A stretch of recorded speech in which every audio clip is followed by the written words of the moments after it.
कोई भी अड़चन अब हमको प्रयास नहीं करना उसको दूर करने का, ये जिम्मेवारी हमारे प्रभु की है।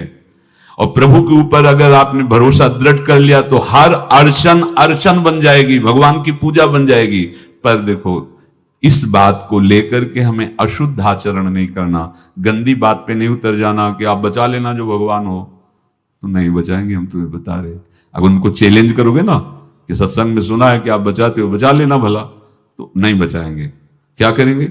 डबल पिटाई करवाएंगे तुम्हारी, क्योंकि सुन के भी तुम मनमानी कर रहे हो ना, और जब पिटोगे फिर रोगे तो फिर बचा लेंगे। ये लीला बिहारी गुरु हैं, बहुत करुणामय है, इनसे उल्टा मत खेलना, नहीं तो अगर ये उल्टा खेलने लगे तो तुम पहचान ही नहीं पाओगे।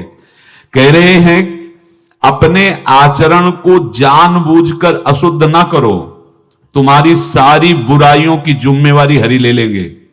शब्द पर ध्यान दीजिए, जानबूझकर तुम अपनी बुराइयों का प्रयोग मत करो, तुम्हारे में जो बुराई है वो श्री हरि स्वयं स्वीकार कर लेंगे। वो ठीक है, जैसे आग में मल पड़े या चंदन या लोहा पड़े या लकड़ी, आग सबको अपना रूप दे देती है, ऐसे हर बुराई हरि में जाके परम सद्गुण बन जाती है।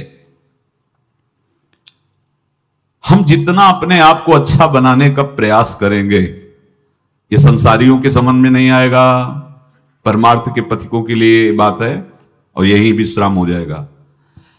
हम अपने आप को जितना अच्छा और बड़ा बनाने की कोशिश करेंगे, उतना ही हमारा प्रयत्न हमको नीचा गिरा देगा।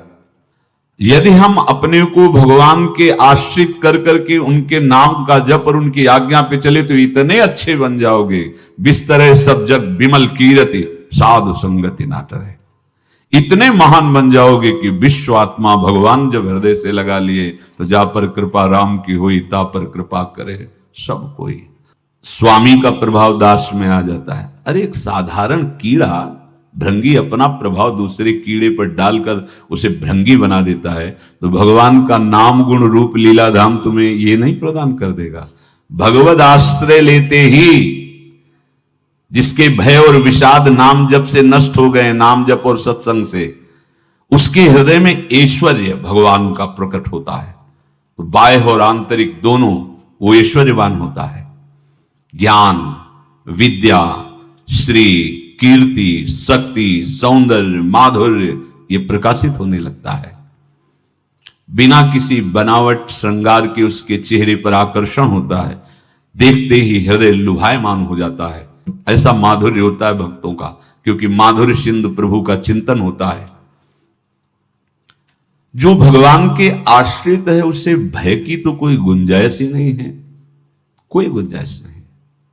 क्यों? क्योंकि वो भगवान सर्वशक्तिमान उसकी रक्षा में रहते हैं। बहुत छोटा सा प्रसंग है। एक नीलांबर दास नाम के महान भक्त हुए हैं, जन साधारण गृहस्थ की तरह जीवन व्यतीत करते थे। एक दिन उनको सत्संग सुनने को मिला। सत्संग में जब जैसे यही सब सार बातें, तो उनको लगा कि अभी तक तो हम अपने को पूर्ण मान रहे थे कि हमारे पास रुपया है, पत्नी है, पुत्र है, घर है, सब मौज मस्ती है, लेकिन ये सब छूट जाएगी मरने के बाद, फिर मेरे पास क्या रहेगा? सत्संग यही अंदर आपके विवेक डालता है। बड़ा पश्चाताप उनके हृदय में हुआ। ये है कृपा, जिसको अपने लौकिक भोगों के बीच में रहकर उनसे जलन पैदा होने लगे, जान लेना भगवान उन पर बहुत कृपालु हो गए हैं। उनके हृदय में प्रार्थना जागृत हुई, प्रभु कोई साधन भजन नहीं जानता, अभी तक तो गृहस्थी के भोगों में और भोगों के संग्रह में मुझे ऐसा लगता रहा कि मैं पूर्ण हूं। चिंतन गाढ़ होने लगा प्रभु का। सत्संग जहां हुआ था वहां भगवान जगन्नाथ जी की चर्चा, जो प्रेम विभल हुए थे ब्रज लीला में, सुन करके ब्रज लीला का भाव सुनकर श्री सुभद्रा जी, बलराम जी और लालजू, वो प्रेम विगलित रूप, तो जो हम सुनते वही हमारा अनुराग होता है। तो नीलांबर दास के मन में दृढ़ संकल्प हो गया, अब सबसे पहला जीवन का काम भर नेत्र जगन्नाथ जी को देखूं। जगन्नाथा स्वामी नयन पथगामी बहुत में एकांत में बैठ के बहुत रोना आया कि प्रभु बहुत दूर हो, ये उत्तर प्रांत की बात है और आप बहुत दूर हो, कैसे मुझे सामर्थ्य दो कि मैं इस ग्रह रूपी बेड़ियों को तोड़कर निकल पड़ूं, मोह रूपी हथकड़ियों को तोड़कर निकल पड़ूं। ऐसा ही हुआ। जब कोई सच्ची चाह हृदय में प्रकट कर लेता है तो मंजिल दूर नहीं लगती, चाहे जितना दूर हो।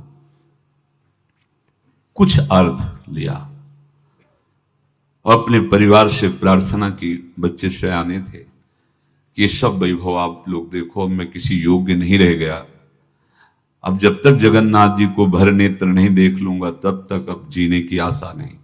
तो घर वालों ने भी देख लिया था कि अगर ये सुखी रहे जगन्नाथ जी को देखकर तो ये हालत इनकी ऐसी देखी नहीं जाती, न खाना न पीना, कुछ अच्छा न लगना। सबने अनुमति दे दी, झोली में कुछ अर्थ रख दिया, बोले भाग पड़े, जैसे बहुत समय से बिछुड़ा हुआ कोई अपने प्राण प्रिय से मिलने के लिए। ना खाने की चिंता, ना पीने की चिंता, ना मार्ग की थकावट, बस नेत्रों में उत्साह भरा हुआ है। कब ऐसा होगा कि जगत के नाथ को मैं अपने भर नेत्र देखूं। जगन्नाथा स्वामी नयन पथगामी भोज, कैसे बस चिंतन में जगन्नाथ। जब कोई सतमार्ग में चलता है तो विघ्न पे विघ्न आना प्रारंभ हो जाते हैं। क्यों विघ्न? क्योंकि हमारे कुछ पूर्व पाप होते हैं जिनको भस्म होना अनिवार्य है। जैसे आप कल श्री गोपाल चरवाहे का चरित्र सुना कि 27 दिन क्यों इंतजार करवाया भगवान ने। विराग्नि में अनंत जन्मों के सब पाप भस्म हो गए, निर्मल शुद्ध बुद्ध परमात्मा स्वरूप हो गया। भारी थकावट शरीर में, नदियां पड़ती हैं, नाले पड़ते हैं, कष्ट सहते हुए। अब जब विशाल भागीरथी के तट पर तो तैरना आता नहीं था, संध्या का समय हो गया था। विचार किया कि रात भर यहां रुकना मेरे बस की बात नहीं। चैन नहीं हृदय, चैन नहीं होता हृदय में। जब वो लगन लगती है ना, लगन का काम ही होता है अगन, उसको कुछ सुहाई नहीं देता। जब हृदय में लगन लग जाती कुछ सुहाई नहीं देता। जिस पर हो तुम रीझते क्या देते यदुवीर, रोना शिशकना तड़पना आहों की जागीर, ये संपत्ति मिलती है। रोने लगे, प्रभु आप तो बहुत समुद्र पार करने वाले हैं, इस गंगा नदी को कैसे हम पार कर पाए, और हम रुकेंगे नहीं। अब चाहे प्राण चले जाए, तैरना तो आता नहीं, मैं पार जरूर होऊंगा। इतने में देखा एक नाविक मछुआरा मछली, वो बहुत ही दुष्ट स्वभाव का था। उस दिन उसको मछलियां मिली भी नहीं थी। इनको रोते हुए देखा तो नाव किनारे लाया। पार चलना चाहते हो? बोले हाँ। तुम्हारी झोली में कुछ है कि केवल हाँ ही कह रहे हो? बोले नहीं, परिवार वालों ने कुछ डाला, भी देखा तो नहीं। दिखाया तो उसमें कुछ मुद्राएं, पहले स्वर्ण मुद्राएं आदि। वो प्रसन्न हुआ और मीठी मीठी बातें करके नाव में बैठा। आओ आओ। भक्त को कोई संशय और भ्रम नहीं होता। और वो कपटी आदमी, उसने विचार किया कि अगर इसको छीन कर पार कर देंगे तो ये राज कर्मचारियों को सूचना देगा, फिर हम बांधे जाएंगे। तो इसे बीच धारा में ले जाकर गला दबा के मार देते हैं और इसकी संपत्ति ले लेते हैं। कौन जानेगा, गंगा के प्रवाह में बह जाएगा, पक्का निश्चय।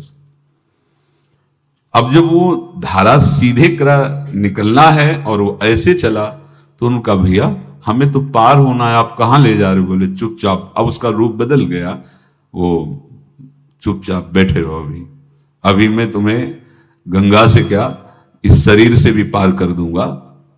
वो समझ गए कि शायद अब इस जन्म में जगन्नाथ के दर्शन संभव नहीं, क्योंकि ये मारेगा, हाथ में डांड है, अगर उसी से प्रहार करेगा तो। एकदम आर्थ हुए कि प्रभु मरने का तो भय नहीं है, पर यदि आपको भरने तो देख लेते फिर मारे जाते तो अच्छा था। ये आशा लेकर के मैं मरना नहीं चाहता, एक बार मैं आपको देखना चाहता हूं। भय बिल्कुल नहीं हुआ। भय विषाद भक्त को नहीं होता। देर लगी क्या?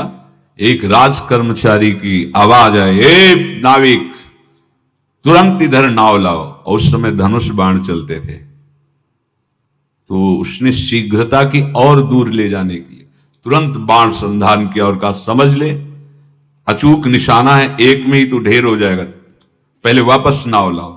अब वो घबरा गया, वापस नाव लाए। तेरे मन में क्या विचार चल रहा है? तू इसको मारना चाहता है? अगर तुझे बचना है तो मेरे देखते देखते उस पार पहुंचा और इनको प्रणाम कर। कौन था ये? कौन ही राज कर्मचारी था? यही है भक्त। निर्भय होता है, उसे कोई भय थोड़ी होता है। बड़े सम्मान से पार उतारा और पूछा तुम्हारा परिचय है क्या इस राज कर्मचारी से? बोले भैया ने जैसे आपसे परिचय नहीं ऐसे उनसे भी परिचय नहीं, आप मारना चाहते थे वो बचा दिए हैं, हमें लगता है दोनों में प्रभु की बड़ी कृपा है। और बस झोली लिए और भाग पड़े। भागते भागते जब जगन्नाथपुरी गए तो ध्वजा दूर से देख के साष्टांग दंडवत की, मानो प्रीतम का इशारा हो गया कि अब हमारा काम बन गया, अब तो जगन्नाथ जी के। और जे ही प्रभु जगन्नाथ जी के सामने गए तो एक बार देखा इतनी प्रेम विकलता कि शरीर छूटा और ब्रजधाम आ गए। प्रभु का विधान संदेह युक्त नहीं होता, निसंदेह तुम्हारे सामने वो विधान प्रकट होगा जिससे तुम्हारा परम मंगल हो जाएगा, परम मंगल हो जाएगा। डरना नहीं। बताया नहीं तो एक बार प्रेम भगत की बात, तो हमारे पास प्रेम जी आते थे, बहुत नाम जापक थे, श्री हरिवंश श्री हरिवंश। तो उनसे पूछा आपकी ऐसी नाम निष्ठा कैसे आई? तो उनका गलती से नाम निष्ठा कैसे आती है? तो किसी पद के अधिकारी थे जिसमें किसी कानून के विरुद्ध उसमें दस्तखत कर देने से करोड़ों रुपया उनको प्राप्त होना था। तो रात्रि में ऑफिस में बुलवा के उन्होंने वो गलती कर दी दस्तखत की। बड़े अधिकारी थे और वो उनको पता नहीं था कि वो षड्यंत्र है, और पहले से कैमरा रख दिया गया था। पूरा वीडियो लेते देते, बातचीत करते, दस्तखत करते, सब प्रमाण।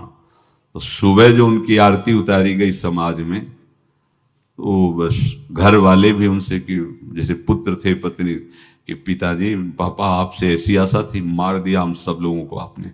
कब हम लोगों ने धन की मांग की आपसे, आप इस अवस्था में ऐसा कर। तो घर से ये वचन और बाहर तो सब उपहास उनका, और उन्होंने निश्चय किया रात्रि में आत्महत्या कर लेंगे। कर्म बड़ा विचित्र होता है। पर वो वृंदावन पहले से आते थे और हरिवंश उपासकों से मिलते रहते थे। गुरुदेव भगवान से भी उनका परिचय था। गलती किसी से भी हो सकती, चूक है, यही तो है ना। कंचन कामिनी कीर्ति, कहीं भी लुभायमान। शायद उनके मन में लगा होगा कि दस्तखत कर लेंगे और मिल जाएगा, वृंदावन वास करेंगे, झंझट छूट जाएगी। कुछ ना कुछ ऐसा आया होगा, क्योंकि वो अधार्मिक प्रवृत्ति के नहीं थे, पर क्रिया तो हो गई ना, वो षड्यंत्र था वो। उन्होंने सोचा रात्रि में अब हम प्राण त्याग देंगे। तो धाम आना और रसिकों के संग के प्रभाव से एक दिव्यता प्रकट हुई। वो सबके सामने सोने का नाटक करके लेट गए। तो परिवार वालों, नजर तो सबकी थी कि विकसित है, परिवार वालों को लगा सो गए। तो रात्रि जब सोए थोड़ा ऐसे, तो वास्तविक नींद आ गई और स्वप्न में देखा कि कोई उनसे कह रहा, देखो तुम्हारे सिरहाने सेवक वाणी रखी है, इसको पकड़ो, मरने की जरूरत नहीं, सब ठीक हो जाएगा। जगह तो सेवक वाणी सिरहाने रखी हुई थी। जैसे एक भक्त को तुलसी दल नामक ग्रंथ सिरहाने रखा, अरे अलौकिक शक्ति संपन्न भगवान और भगवान के पार्षद हैं। बस सब बात हट गई और उनकी जिह्वा और उनके मन ने, जैसे ना मरने वाले को प्राण मिल जाए कि भाई प्राण रक्षा, ऐसा को श्री हरिवंश हमारे रसिक समाज में जब वो आते थे उनका अच्छा सम्मान होता था। तेजों में चेहरा, वयोवृद्ध शरीर, श्री हरिवंश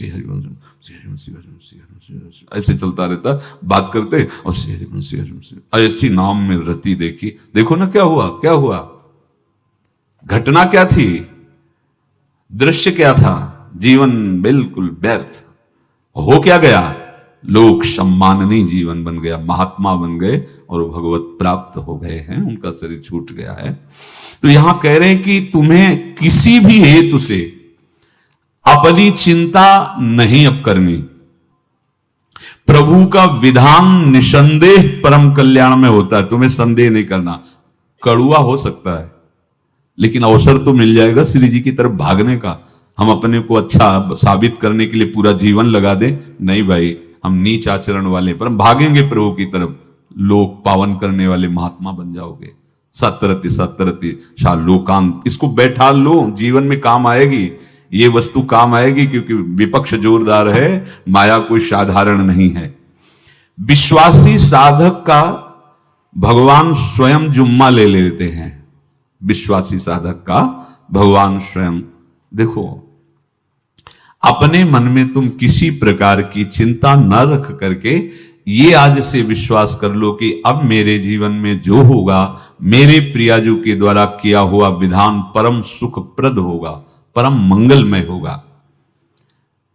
विश्वासी भक्त का जब ये स्वभाव निश्चय हो जाता है कि मेरे प्रभु जो करेंगे वो मंगल करेंगे, तो परिस्थिति बुरी दिखाई दे सकती है, परिस्थिति भयावह दिखाई दे सकती कि अब तो सब गया ऐसा लगेगा, लेकिन वो बहुत बड़े के हाथ में नियंत्रित है परिस्थिति। देखते देखते उस परिस्थिति का परिणाम निश्चिंत, निःशोक और निर्भय कर देने वाला हो जाएगा। भयभीत मत होना। बहुत ही अमृतमयी बातें हैं, अगर अपने साधन पथ पे हम इनको आदर्श मानकर चले तो बहुत जल्दी आनंद आ जाए। किसी भी अड़चन को तैयार रहो, ये काल क्षेत्र है, मृत्यु क्षेत्र है, कुछ भी कभी भी कहीं भी कैसे भी सबके सब मर सकते हो। अभी यही खंबा टूट जाए, बिल्डिंग गिर जाए, सब मर जाओगे। कहां जाओगे? जहां ऐसे सुन रहे हो ना, ऐसे निकुंज में चलेंगे। अब हमें किसी भी अड़चन से कोई भय नहीं है, किसी भी अड़चन से भय नहीं। आप ये खिलवाड़ मत समझे, किसी भी अड़चन कोई तुम्हें नहीं रोक सकता आप श्री जी से मिलने के लिए।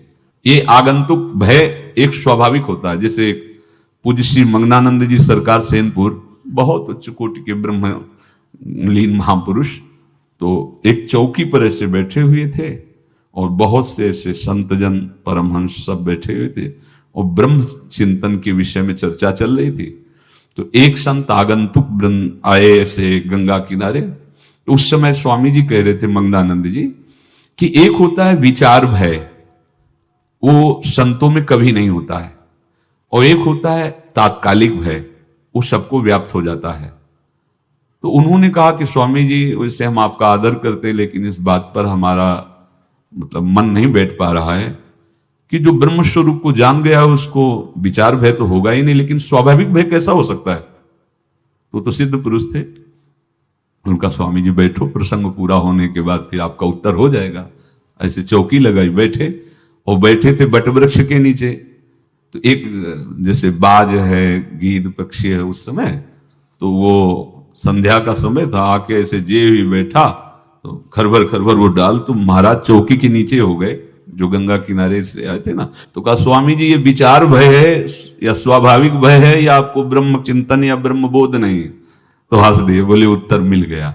ये स्वाभाविक, जैसे अभी बंदर चीख दे तो सब घबरा जाओगे ना, विचार भय नहीं है ये आगंतुक स्वाभाविक भय। भय विचार भय कि अब जो है ऐसा होगा, ऐसा हो सकता है, नहीं नहीं, वही प्रसंग चल रहा है। भगवान प्रमाण देते चले जा रहे हैं। देखो कोई भी भय, कोई भी अड़चन अब तुम्हारा अमंगल नहीं कर सकती, पक्का मान लीजिए, डरो मत।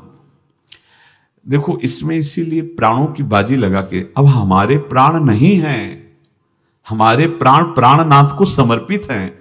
मेरे प्राणनाथ श्री श्यामा तो क्यों भय करें? तो हम ये सब कर किसके लिए रहे? श्यामा जी के पास पहुंचने के लिए। श्यामा जी के पास पहुंच गए, हमें श्यामा जी के पास जाना है। ये बिल्कुल छोटी मोटी बातें, अंदर ये जो सांसारिकता है इसका त्याग करो। आप इस बात को समझो।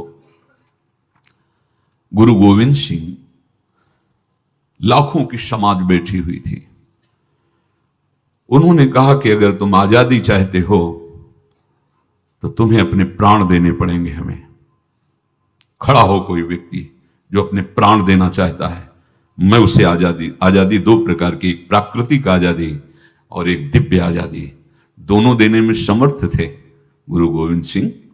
हाँ, ये सिखों के आचार्य हैं, बहुत ही अध्यात्म बल और शारीरिक बल से भी पुष्ट, एक खड़े हुए हिम्मत करके बोले आ, गड़ासा हाथ में अंदर गए और ऐसा लगा कि उनकी गर्दन उतार दी गई और ऐसे रक्त प्रवाह सा नाली से बहा जो सबको दिखाई दे रहा था। और कोई है? जब पता ही चल गया कि गर्दन उतारी जा रही, रक्त प्रवाह, वो कहते मुझे तुम रक्त दो, प्राण दो, मैं तुम्हें आजादी दूंगा। 2 3 4 5 अंदर ले जाते, ये आभास भी नहीं होने दिया कि वो जीवित है। 5 तैयार, पूरी सभा में 5 तैयार। बोले ये पंच प्राण प्यारे हैं भाई, इतने से एक एक से 1.25 लाख को परास्त कराऊं, देखना मेरा नाम गुरु गोविंद सिंह न धराऊं, यदि एक एक से 1.25 लाख को परास्त, क्योंकि प्राणों की बाजी समर्पित कर दी। अब क्या भय? माया से आजादी प्राप्त करने के लिए भयभीत होना तो बिल्कुल जीवन में छोड़ दो। विचार भय नहीं होना चाहिए, ये स्वाभाविक भय होगा। अभी कोई ऐसी आवाज आ जाए, वो ऐसे स्वाभाविक होता है, उस पर तर्क वितर्क नहीं किया जाता। विचार भय नहीं होना चाहिए। जानते हो तुम्हारा जीवन, तुम्हारे प्राण, तुम्हारा शरीर हरि को समर्पित है और हरि के अधीन काल है, कुछ नहीं हो सकता, और जो कुछ होगा वो परम मंगल होगा।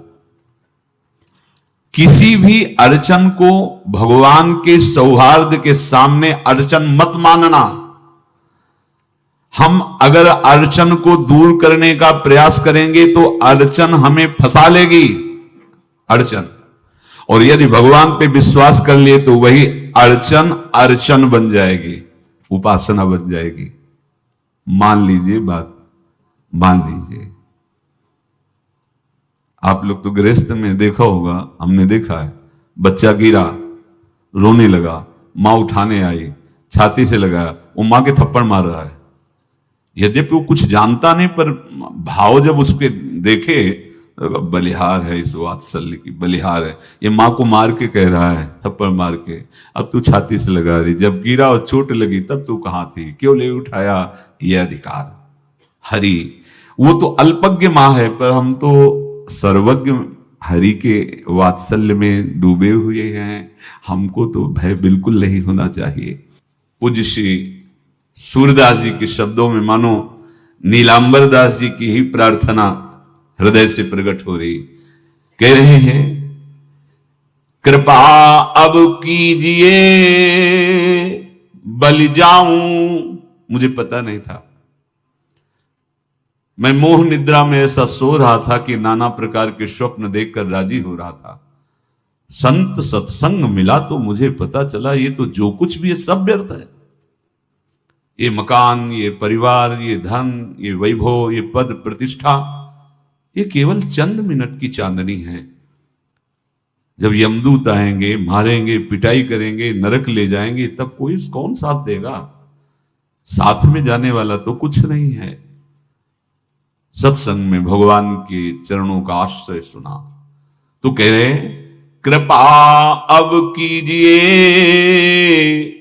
बलि जाऊं, बलिहारी जाऊं प्रभु, अब तो कृपा कर दो।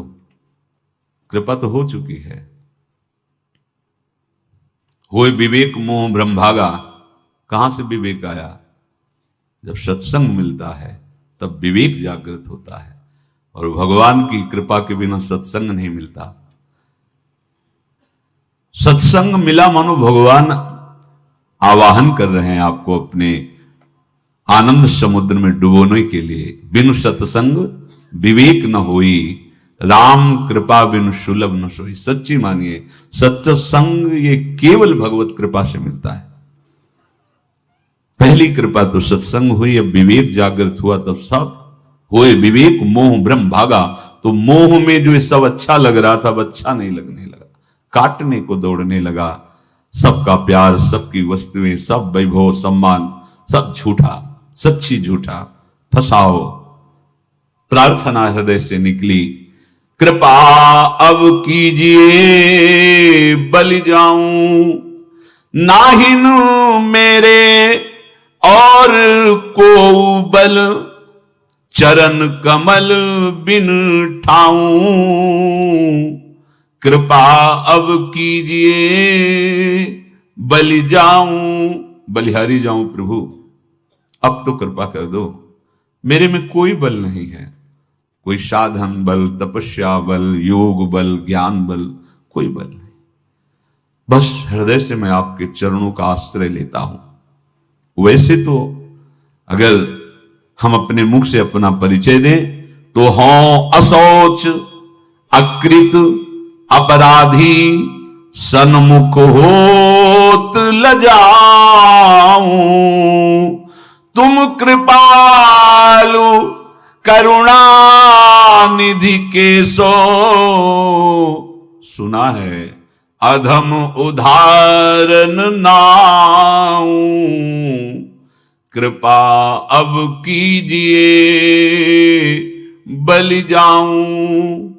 किसी योग्य नहीं हूं, अपराधी हूं, अकृत, अशौच, सदैव मन और शरीर दोनों अपवित्र रहा है। यद्यपि किसी लायक नहीं हूं, आपके सन्मुख होने में लज्जा लगती कि कहां मैं नीच अधम और कहां आप परम पावन पुण्य श्लोक प्रभु।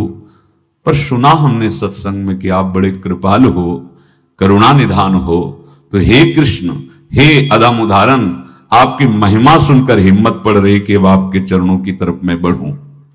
क्योंकि विचार करके देखा कोई ऐसा नहीं है जो मुझे संभाल सके, मेरी रक्षा कर सके।